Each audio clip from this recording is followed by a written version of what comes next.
Hello everybody, welcome to this class on an introduction to the tea categories. This class is meant to accompany the sample pack that we have available on our website. So in this sample pack we have the 11 teas that I'll be using to explain the categories. And I think that it's a really nice selection to get started and begin to understand these categories. I chose teas representative of each category. So the first category we're going to begin talking about is white tea. White tea is actually the least processed of all tea categories. You may wonder, well, if it's so very little processed, why is it so expensive? And it's true that white tea can be expensive, but it's not true that it's the most expensive, which is kind of something that, at least here in Spain, a lot of people misunderstand. White tea is very special, as all tea can be very special. And within white tea, there are many different qualities. Yeah. So the quality of white tea is based on how many buds it has, and the more buds, the better it is. So in China, where all tea categories are born, white tea was born in Fujian, and in Fujian they distinguish 4 categories of white tea, where the top one is all buds, and it's called silver needles. The next one, white peony, which has less buds and a little bit more leaf. And then with yet less buds and more leaf is gongmei. And lastly, with very few buds and mostly leaf, shoumei. So shoumei is a lesser category. That doesn't mean you wouldn't like it more even than the top quality, silver needles. That's just a matter of taste. But as a matter of quality, the buds are where quality is. In terms of all teas, really, the bud is the first, energetically speaking, yes, the bud is especially the spring bud, is the birth of the new season, the new year, all the nutrients that bursting through after the long hibernation of the winter. So white tea is often consumed for its health properties, the antioxidants. It's famous for its high level of antioxidants. And so the more buds, the more antioxidants. Not only that, but the leaf itself does get oxidized. So white tea is an oxidized tea. The buds don't get oxidized. They stay white. They stay with their white, fine hairs. Let me show you, for example, the silver needles tea. You can see it's all buds. That's this one in the front. And yeah, you can see all these nice hairy, see the fine hair on this leaf, this bud, sorry. So the hair on the buds protects the young bud and the future leaves from pests. Yeah, they're apparently not very nice for a little pest or a little bug to climb in those fine little hairs, and they leave the tea alone. So when you consume all buds, you're getting more antioxidants than a lower quality white tea that has the leaf. The leaf itself, so we talk about processing, so you understand the processing of white tea is just harvest, separation of leaves, and withering. And then after the withering comes the drying, which traditionally was sun dried, and often today is done in wind tunnels. Best would be sun dried. But in that withering and in that sun drying, there, especially when there's leaves involved and not only buds, those leaves do oxidize and turn different colors. Yeah, this is a Baimudan, more oxidized. You can see you have some buds like that one in the forefront, but then you have a lot more leaf. It's darker, and there's some red around the edges and brown, and those brown and red colors are from the oxidation. So so clearly, if there's oxidation in a leaf, it has less antioxidants because they've been oxidized. But we don't only drink tea because of antioxidants, right? We drink tea for flavor, for the peace that it brings us in sitting down, for the state of mind it gives us, it's not only about antioxidants. And when I chose these two teas, I chose the silver needles and a Baimudan, so you could see this difference. As I said before, maybe the higher quality might be depending on your palate and how trained it is. You might actually like a more oxidized white tea because it has more a little bit stronger flavor than all bud, tippy, delicate white tea. Now, white tea is processed in other countries as well. This ranking that I gave you is strictly Chinese, but I think it's important to begin there. That's all tea began in China, and white tea began in China. We should understand that. I'd say a popular misconception is that white tea has very little caffeine. It's not true. Some does, some doesn't. I wouldn't choose categories. I wouldn't choose, if you're worried about caffeine, I wouldn't choose a category based on having more or less caffeine. That's not really, here in Spain, I find people think that they're going to drink white tea because there's little caffeine, and that's the wrong reason.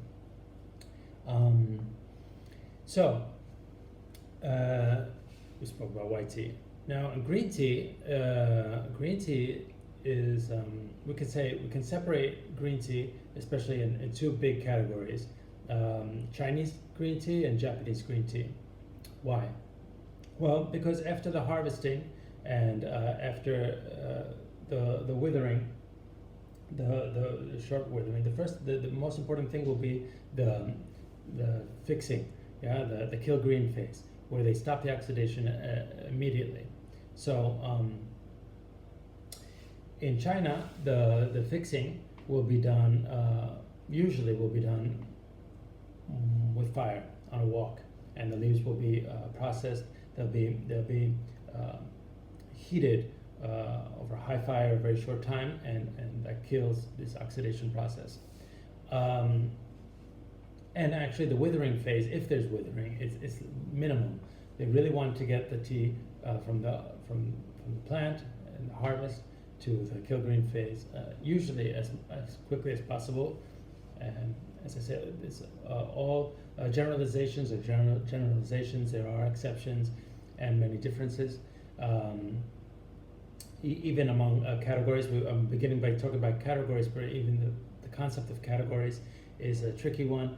As I like to say, where's the difference between, where's the border between what is blues and what is rock, or what is country and what is folk? Yeah, this will happen in your journey among teas. It's just kind of like, well, is that this or is that that? In fact, it doesn't really matter because we're just categorizing things. Yeah, it's not that important, but it is important in a general scope, so you understand. White tea, as we spoke about, sun-dried traditionally, or it can be nowadays air blown, right? A little processing. It's really just about the pick and the raw material, the quality. Green tea. So in China, we're talking about the fixing with heat and a wok and quickly like that. And in Japan, although they originally were doing it the way they learned from the Chinese. Now, although they didn't invent this method, they do steam, predominantly steam the leaves. So if you look at a Chinese green tea, yeah, this is just one of many, yeah, the color, and look at the Japanese. Yeah. So it's obviously a much more vibrant green, and this is much more of a pale greenish brown. So the Chinese and the Japanese. That's because of this kill green phase. That's really what distinguishes the processing, but and you might like one more than the other. To understand this is kind of like if you have spinach, you put it on the frying pan, it's going to turn dull green and brown,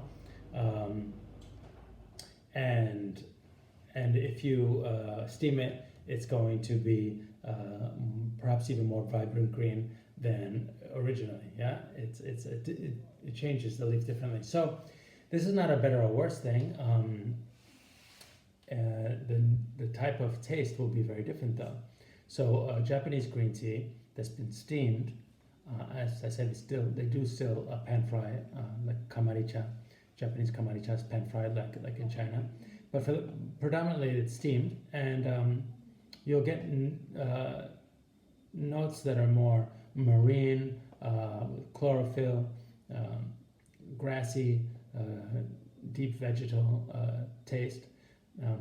To me, it's like the essence of the color green that it's maintained.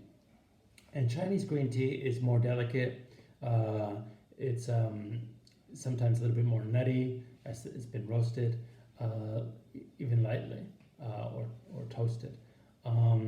It can be more floral. It can be more. The notes are more dry, and definitely more delicate. Although not always delicate, but it can be. Yeah, it's quite different. Then all other countries will choose a processing basically, or processing style, or combine these a little bit of these techniques. But I think it's important that you really start with Chinese and Japanese green tea. Okay. Again, quality of green tea. Also, like with white tea, it's about the harvest, the pick. Yeah, especially in China, where picks and harvesting are still done manual. In Japan, predominantly it's all industrialized and mechanical, and the pick gets lost. But in China, you would find then the bud and the bud in the first leaf, or the bud in the two leaves. Yeah, and all that manual labor. And then all the different rolling green tea. So in China, the green tea appearance can be very different from one to another because the rolling techniques are different. The rolling is what gives and the shaping gives the shape. And Japanese tea predominantly has one very simple blade-like, grassy cut-like shape, whereas I say mostly, yeah. And whereas Chinese green teas can have shape of swords, spirals, commas, very loose and airy, pearls, different shapes. Okay, well, the next category I'd like to talk about is the yellow tea. Yellow tea is actually very, very similar to Chinese green tea, and yellow tea as Chinese yellow tea. Well, first I'll show you some leaves. Don't expect them to be yellow. So yellow tea is really just made in very few places. It's very scarce, its production. It's made mostly in Huangshan and Huoshan and that area, and also some in Hunan, but it's not, there's not a big production. And it's not a very popular tea. It is a rare tea that you do want to discover and understand. Basically, it's a Chinese green tea. The processing is the same with the withering and the kilgreen, but it has an added step that's quite labor intensive in terms of time, because it's done in small batches, and that's kind of what makes yellow tea be a little bit more expensive than a similar quality green tea. It's added work. The small batch process is kind of like a steaming, like a sauna. It's like a sauna where the leaves are passed through vapor, but on top they're covered with a wet cloth. So it's like the fragrance of the leaves. This process is called sealing the fragrance, and it's repeated. The leaves kind of like sweat out their fragrance, and it comes up with the vapor, but it hits that wet cloth on the top and reabsorbs itself. So it's like a sauna, and that cooks the tea differently. Let's say it adds another dimension to it, not better or worse, just different. And it's a minor processing thing that's particular to yellow tea. And the Huoshan Huangya that I chose, I find is really representative of a nice yellow tea. The next category, to me, is a really big category. If I were to be on an island with only one category, I clearly would choose oolong tea. To me, oolong tea is the widest, most eclectic category, and for me, that's important on an island where I might get bored. So, oolong tea is the category of the semi-oxidized teas. So, green tea is they stop the oxidation as soon as possible. In oolong tea, they allow for oxidation, but depending on the tea, a little bit or more, but never so much as in what we call in the West erroneously black tea, or in China what they call red tea, hongcha. So it's in between the green and the black or red. And that in between can be very little oxidation, like a contemporary Baozong tea in Taiwan, or a little bit more, like the three daughters of Taiwan, like Jingshuan and Suyu and Sijichun, that are more floral and green. Or it on the other end of the spectrum, it can be more oxidized, like Oriental Beauty, or it could be more middle, like some of the Danchong teas, or the traditionally oxidized oolong, also, or Dongding, for example, or it could be roasted like Dongding or traditional Ti Guan Ying. So really, there's a whole wide range. If you look at the colors of the steepings too, there'll be a wide range between green to yellow to orange to red. It's all oolong. Now, oolong, sometimes you'll see it labeled as blue tea, not to be confused with that blue flower famous in Taiwan. There's nothing really blue about this tea, and I don't know why they call it blue tea or blue-green tea. But it's called oolong, or wulong with a W, which literally means black dragon. And I included in the sample pack two that are very, very different. One is a very lightly oxidized oolong, Jingshuan, Jingshuan Golden Lily, often referred to as milk oolong, despite having no milk or milk in its processing or anything. It's just that it's very creamy, and its shape is this ball shape,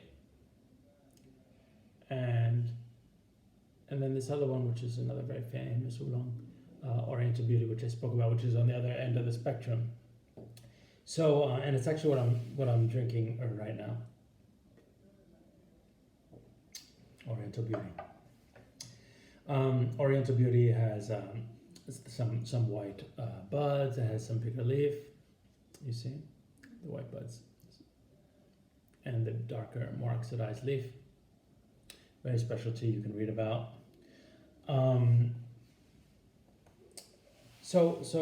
Traditionally, oolong tea was roasted. The final roast was important. It's oxidized and rolled and then roasted. Not all oolong is roasted. It can be more green. You'll find, therefore, that all that range of oolongs, based on their oxidation and on their roast, and of course on their terroir. There are some main areas important in oolong processing. Wuyi Mountain being one, and the birthplace of oolong, and the most important is one clear different terroir.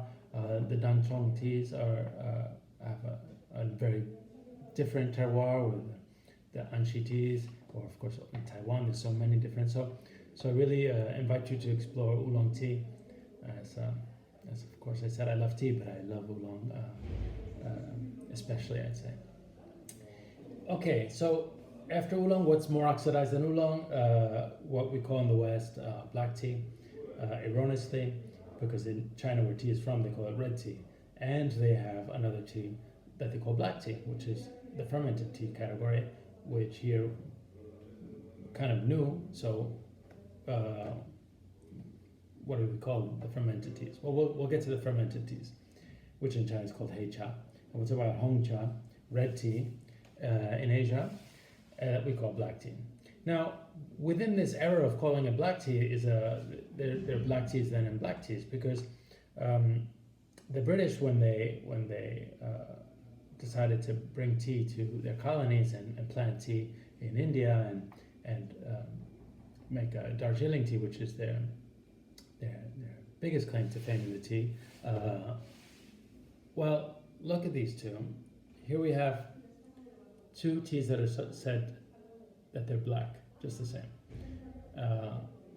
Here's a first flush Darjeeling, and here is a more traditional oxidized, what we say black tea, dark, really dark, fully oxidized.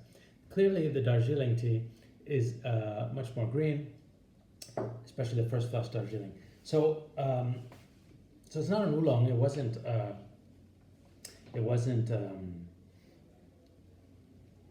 rolled like an oolong. It didn't go through the phase of a oolong, which actually I didn't mention before. But one of the most defining steps in the oolong processing is the shaking of the leaves, where they bruise and bang each other and begin their oxidation lightly, and then before they are rested and rolled, so that bruising just begins to oxidize the edge. So that's important in oolong tea, the bruising. And in Darjeeling they don't do that. It's just less oxidized and very lightly rolled, and very floral, especially the first flush. So for me at Chai Chai, I don't call that black tea. We have our own category for it that we call Himalaya tea, because even in Himalaya tea there's variance between the first flush, meaning the first harvest in March, April, and the second harvest in May, June, and then the monsoon or even the fall harvest. The oxidation that they tend to apply to those leaves are quite different throughout the season. So a first flush tea is not better or worse than a second flush tea, but its profile will be different. First flush would tend to then be very lightly oxidized and allow for those floral, hoppy notes to come out, whereas the second flush already is more the muscatel, even wood, darker notes that are more oxidized, and in the fall the leaves can be even more oxidized. This other tea that I sent in this pack is actually from Georgia, but Georgia here in Europe, Gruznia, not the Georgia on your mind. Just know that of all the tea categories, black tea is the newest one. This European black tea is the newest one. It's dates probably from the late 19th century, and it's really not so consumed in Asia itself. Although now they're experimenting more with it. And then the final category would be the fermented teas, which in China are called hei cha, which would be black tea. So they call the fermented teas black tea, and that confuses things even more. And I think it's really important that we refer to things with their proper name. So in a video like this, if I talk about black tea, I have to kind of specify which black tea I'm talking about, because we are not all calling the same things by the same name. That's a problem. But so within the fermented teas, the most famous one is pu'er tea, and since this is an introduction to tea categories, I'm not going to go into all the other fermented teas, but I can name some like liu bao, which is one of my favorites, or liu an, or goishi-chan in Japan. There are other fermented teas. Yeah, pu'er is not the only one. So much so that you could even argue that pu'er could be its own category within hei cha. But for this, we'll say pu'er is just one of the hei cha, and it's true, it is, and it's a vast one, because there's two worlds within the world of pu'er, or three. Actually, you could say it's three big worlds. You would have the sheng pu'er, which is a raw pu'er, which is a unfermented pu'er. You have a shou pu'er, which is a wet piled fermented pu'er, and then you have the traditional sheng pu'er that's been aged naturally. So I'll explain this more. Look, first you can see like the color difference. Yeah, this is actually the sheng pu'er, and that's the fermented. The sheng pu'er is actually very big leaf. Well, in general, pu'er is big leaf tea, but this is huangbian, so it's bigger leaf. I chose this one because it's the most friendly to get to begin to taste sheng pu'er. Sheng pu'er is more astringent for the most part, especially if it has lots of buds, and it's nice to age it. It's nice to drink fresh too, but it's a little bit more stringent, a little bit more bitter even too. So as an introduction, I wanted to share the huangbian, which is sweeter, more gentle. Plus, it comes from old trees, this one, and that's also sweet. And then a nice Maocha shou pu'er that's not pressed. And we'll talk about pressing now. So pu'er can be for hundreds, if not thousands of years. We know that pu'er was done basically like a green tea, where it was harvested and then it was pan fried, but they pan fried it at a lower temperature and quicker time, and then they sun dried it, and then they would press it and dry it. And the pressing, can be a cake like this. It's called bing cha. Small. It could be the traditional bigger cakes like that. There's lots of shapes. Yeah, shape is not indicative of quality. It's just another. Tea will age differently depending on its shape, for example, but it's not indicator of quality. And packed into different objects like bamboo or fruits. There's, or it can be small mini tuocha. It can be pressed in many ways, or it can be maocha. And maocha means that it's unfinished because it wasn't pressed. So the difference between the green pu'er that was sun dried and then so it was the low firing and then it was sun dried and then compressed. And the shou pu'er is that the shou pu'er is very new. It's actually really new. The first shou pu'er on the market came in the 1970s. So the shou pu'er is basically a new tea that was made with the intention of making what a sheng pu'er would be like if it was aged for 40, 50 years. So sheng pu'er for a long time has been understood that it's been very healthy for digestion, especially for the body. But what we know now, and I don't know what they thought about hundreds of years ago, is that it's the microorganisms that are present, including penicillin, that are so good for us.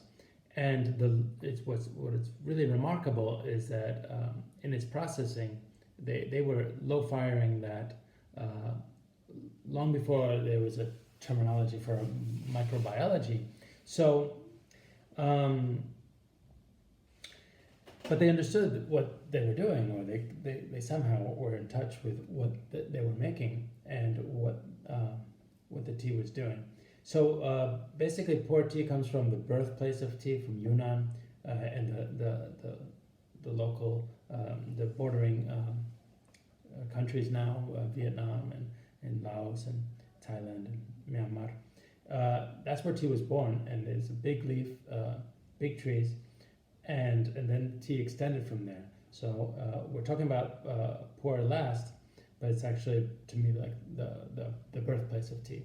So for hundreds of years they were making sheng pu'er and then aging it. So by low firing, the microorganisms stayed present, especially the spores.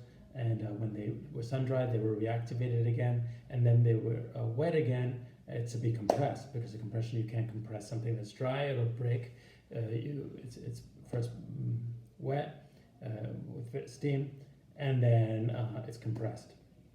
And in that compression, then it's wet and has to dry, and it can take time to dry, especially in that humid climate where pour is from. And then it ages in a humid climate where pour is from. So those microorganisms increase over time, their colonies increase, their potency increases, because they have the right storage environment to thrive.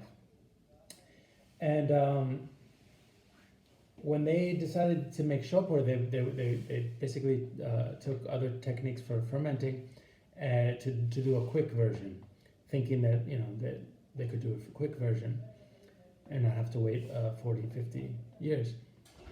So they began piling the pour leaves and making a big pile, covering it with a thermal blanket, and in 60 days, roughly around 45 to 60 days, I have a finished product that was fermented. And with that, they created a new category. So basically, you have that which is called show pour. So you have the sheng pour that's green.